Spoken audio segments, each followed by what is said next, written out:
Barbecue channel. Today we're cooking a nice porterhouse steak with my version of a steak Diane sauce, which I had about 30 years ago. And I came home and this is how I made the sauce.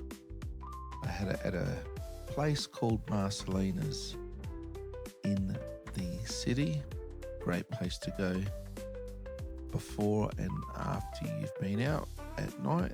So the first thing we're going to do is we're going to put some butter and some diced shallot into the pan, and you want to make sure that you keep stirring. You do not want the shallot to burn.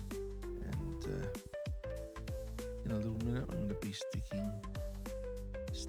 throwing some garlic into the mixture as well.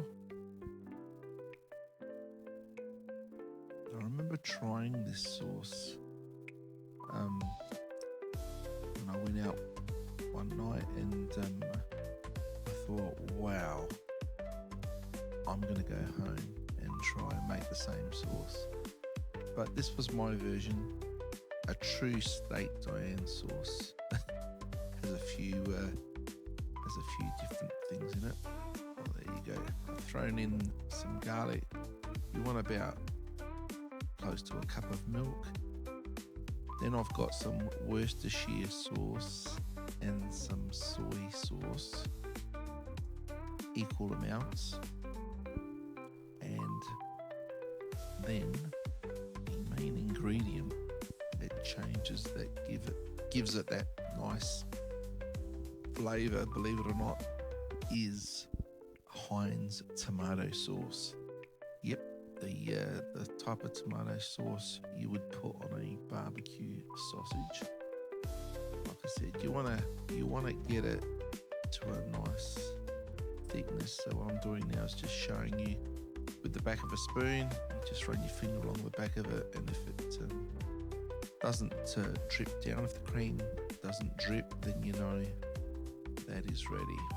Okay, well, with this porterhouse steak, I've put some Rysol onto the steak, and that pan is a cast pan, and I've got it on a very, very high heat.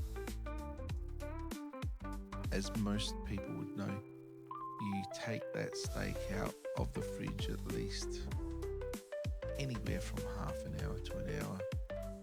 It all depends on the weather, I think. Yeah, if it's a cold day, I will take it out and leave it for about an hour.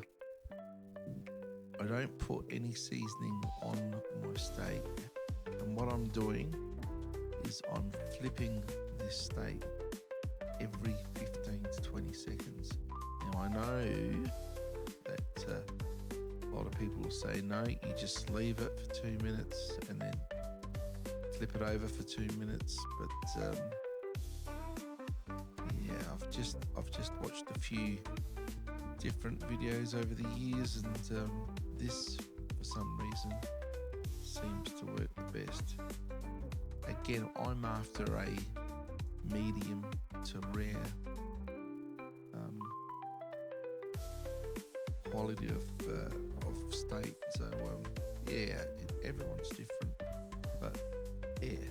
The other thing you can do, as you saw there, I just put my thumb and pressed gently onto the meat, and yeah, if it's bouncy, basically you know that's going to give you a medium to rare sort of steak.